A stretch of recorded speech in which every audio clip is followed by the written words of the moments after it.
E aí galera, eu sou o Henrique, e se você já rolou o seu feed do Instagram hoje, ou pesquisou em algum site da internet, saiba que você utilizou a arquitetura cliente-servidor. Recentemente eu entrei no meu módulo de redes na faculdade, e eu achei que seria interessante trazer um vídeo sobre o assunto aqui para o canal, abordando algum tema de redes que faça sentido para quem está tentando migrar para a área de desenvolvimento, como é o meu caso. Então, eu estudei um pouco por fora e achei que seria interessante começar trazendo um vídeo falando sobre a arquitetura cliente-servidor, já que toda a web se sustenta em cima dessa arquitetura. Então bora pro vídeo. Ok galera, entrei aqui na minha máquina, vou compartilhar a tela com vocês para explicar o que seria a arquitetura cliente-servidor. Vou utilizar aqui o ScaleDrawn para explicar de uma forma mais didática através de alguns modelos que eu desenhei. Então, o que seria a arquitetura cliente-servidor? Vamos começar aqui com um modelo mais básico, só para vocês entenderem o conceito base. Basicamente, a arquitetura cliente-servidor acontece toda vez que um cliente, requisita algum serviço de um servidor e esse servidor responde com uma resposta a essa requisição. Ou seja, o nosso cliente faz uma requisição, um pedido para o nosso servidor e o nosso servidor envia uma resposta de volta para esse cliente. O que seria esse cliente?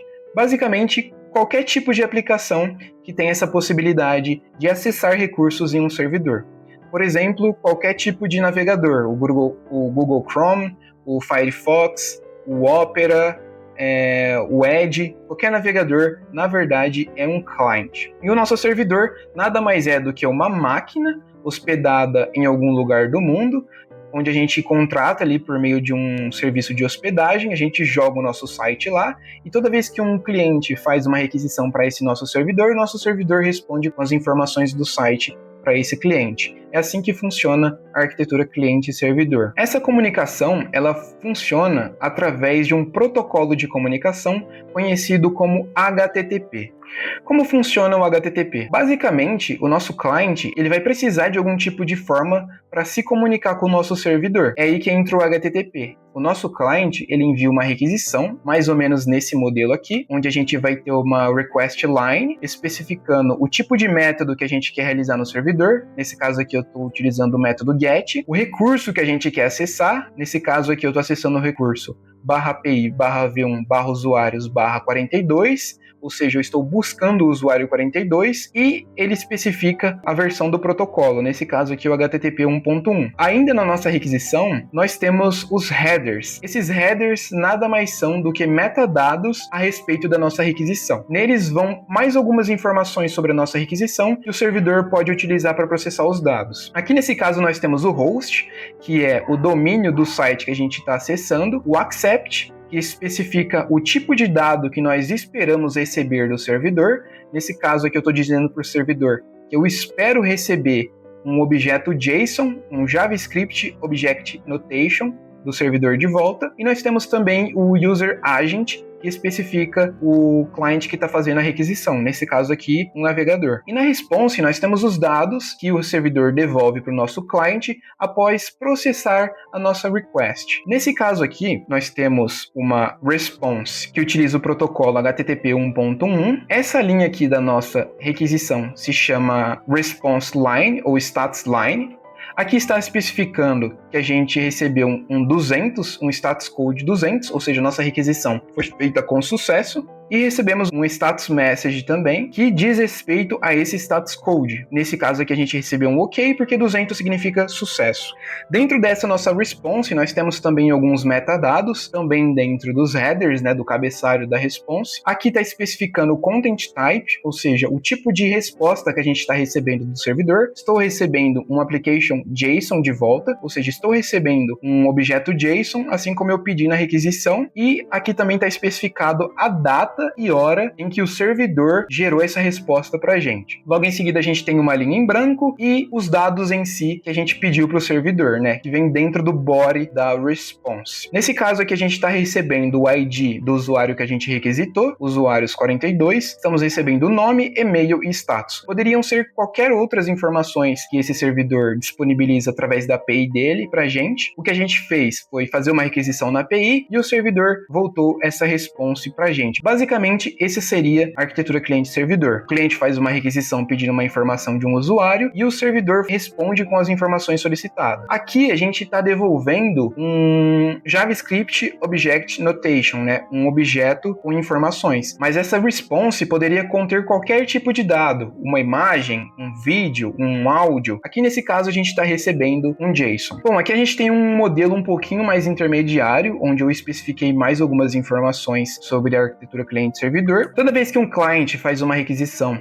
utilizando um domínio de um site, por exemplo, google.com, youtube.com, essa requisição bate em um servidor DNS que resolve esse domínio e devolve o IP do servidor para o nosso cliente. Aí sim o nosso cliente faz uma requisição para o servidor. Ou seja, estamos aqui no nosso navegador, fiz uma requisição para o google.com. Essa requisição bateu aqui no servidor DNS, que foi lá, viu qual IP seria referente ao domínio google.com, devolveu esse IP para a gente e a gente utilizou esse IP para fazer a requisição aqui para o nosso servidor. Aqui eu especifiquei um pouco mais o servidor, coloquei aqui um Nginx atuando como um servidor web, ou seja, essa requisição vai bater aqui no nosso servidor web. Se eu estiver requisitando dados estáticos, ou seja, HTML, CSS, esse Nginx já consegue retornar esses dados estáticos para a gente, renderizar ali do lado do navegador, através do browser. Se eu estiver requisitando algum endpoint de uma API, esse Nginx vai atuar aqui como um reverse proxy e vai redirecionar essa nossa requisição para o nosso back-end, que vai tratar ali os dados, processar os dados, devolver essa requisição para o Nginx e posteriormente vai devolver essa response para a gente. Ou seja, nossa requisição bate no Nginx, o Nginx joga para o back-end processa os dados, devolve a response para o Nginx devolve a response para o cliente que solicitou aquele recurso. No caso de uma API, né, se fosse dados estáticos, o Nginx já poderia atuar ali como servidor web e devolver esses dados estáticos diretamente. Basicamente, toda vez que a gente vem aqui e digita, por exemplo, youtube.com, o que a gente está fazendo é enviando uma requisição para um servidor DNS, enviando aí o nosso domínio, nesse caso, o youtube.com. Esse servidor DNS, ele vai mapear esse domínio para um endereço de IP e vai retornar esse endereço de IP para o nosso cliente. A partir daí, o nosso cliente vai cachear aquele endereço IP e vai começar a fazer requisições para esse domínio, sem ter que bater no servidor DNS. É basicamente assim que atua um servidor DNS. E onde que fica esse servidor DNS? Bom, quando você vai lá, contrata um serviço de internet e vem a galera do suporte, puxa a fibra lá da CTO, passa no poste, puxa para dentro da sua casa, instala o roteador e eles ligam esse roteador. Quando esse roteador se conecta com o seu provedor de internet, o que acontece é que esse provedor de internet, ele tem um servidor DHCP que vai entregar um IP público para o seu roteador, além do IP do servidor DNS primário do seu provedor e o IP do servidor DNS secundário do seu provedor para o seu roteador. Quando você conecta o seu celular na internet, o seu notebook na internet, o seu videogame na internet, o seu aparelho, na verdade, não tem conexão com a internet externa. O seu aparelho só tem conexão com a internet local da sua casa. O que acontece é que o seu roteador, ele atua como um proxy. Então, a sua requisição bate ali no seu roteador, o seu roteador, utilizando o IP público dele, faz a requisição por você, essa requisição chega lá no seu provedor de internet e aí sim chega no endereço que você está solicitando. E esse roteador, como ele já tem ali o IP dos servidores DNS configurado nele, toda vez que o seu aparelho conecta na internet, ele já manda ali as informações para o seu aparelho de qual o servidor DNS padrão, né, principal, e em caso do principal cair, ele informa o secundário. Essa questão do servidor DNS secundário é mais por questão de redundância mesmo. E onde fica fisicamente esse servidor DNS? Em casos de provedores de internet grandes, como Claro, Vivo, esse servidor DNS fica fisicamente lá no seu provedor, ou seja, o provedor tem um servidor de DNS próprio para salvar ali os IPs dos domínios. No caso de provedores de internet menores, eles utilizam servidores DNS de terceiros, como o do Google ou a da Cloudflare. E por último, nós temos aqui um modelo mais detalhado de como funciona a arquitetura cliente-servidor.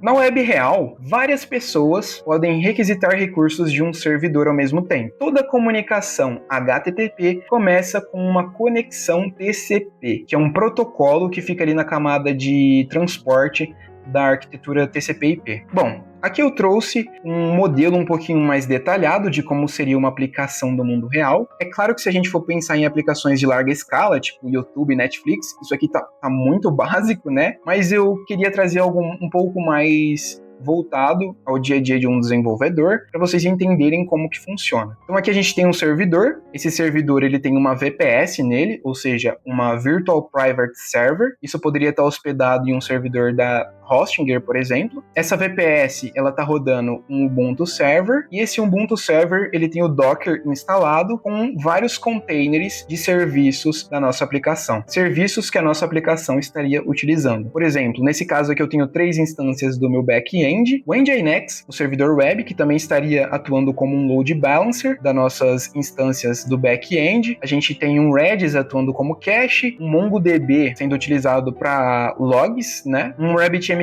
sendo utilizado pelos back-ends para ser enviado informações de logs sobre o nosso sistema, e um Postgres atuando aqui como banco de dados principal. Em uma aplicação do mundo real, seria mais ou menos isso que vocês veriam. E quando o nosso cliente faz uma requisição para o nosso servidor, além de bater lá no nosso servidor DNS e buscar o IP do servidor através do domínio, isso se o IP já não estiver ali no cache do nosso navegador, o que ele faz também é estabelecer um handshake TCP, um aperto de mão TCP, para criar uma conexão com o nosso servidor, onde serão feitas as requisições. Como funciona uma conexão handshake TCP? Bom, para quem não sabe, o protocolo TCP, diferente do UDP, ele é orientado a conexões. O que isso significa? Isso significa que antes de serem feitas as requisições HTTP, o nosso client abre uma conexão com o nosso servidor, ele estabelece uma conexão segura, não segura no sentido de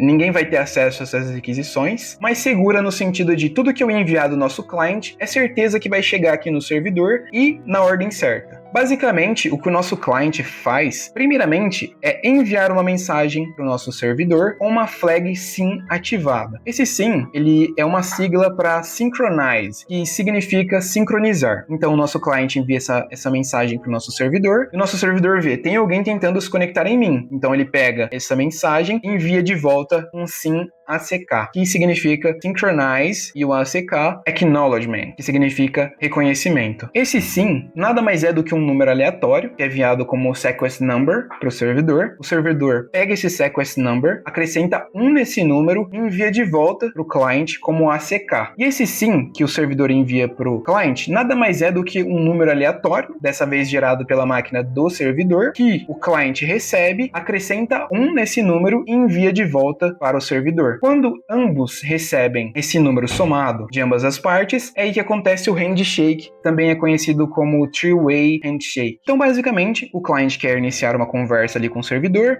ele envia um pacote com a flag SYN ativada para o servidor recebe esse pedido, se ele estiver disponível ali na porta que ele está recebendo as requisições, ele responde com a flag SYN e a flag ACK ativada. O cliente recebe essa resposta do servidor e finaliza a negociação, né? O handshake enviando um pacote apenas com a flag ACK de volta para o servidor. Se vocês quiserem estudar um pouco mais sobre isso aqui, vocês podem utilizar aqui um software chamado Wireshark. Você consegue ver todo o tráfego ali da rede utilizando ele. Bom, resumidamente, a arquitetura cliente e servidor seria basicamente isso. Toda vez que um client faz uma requisição para um servidor e um servidor responde com uma resposta. É claro que no meio disso existem mais algumas outras coisas, né? Existem vários roteadores, existe a fibra, existe os cabos de Ethernet que vão da nossa máquina até o roteador, mas aí eu acho que já se estenderia demais esse assunto. Eu acho que ficou interessante aqui os modelos que eu trouxe para vocês. Eu tentei trazer uma coisa mais didática, embora a minha explicação não seja das melhores, por isso que eu resolvi fazer os modelos aqui para ficar mais intuitivo, e eu espero que tenha ficado bem explicativo as partes.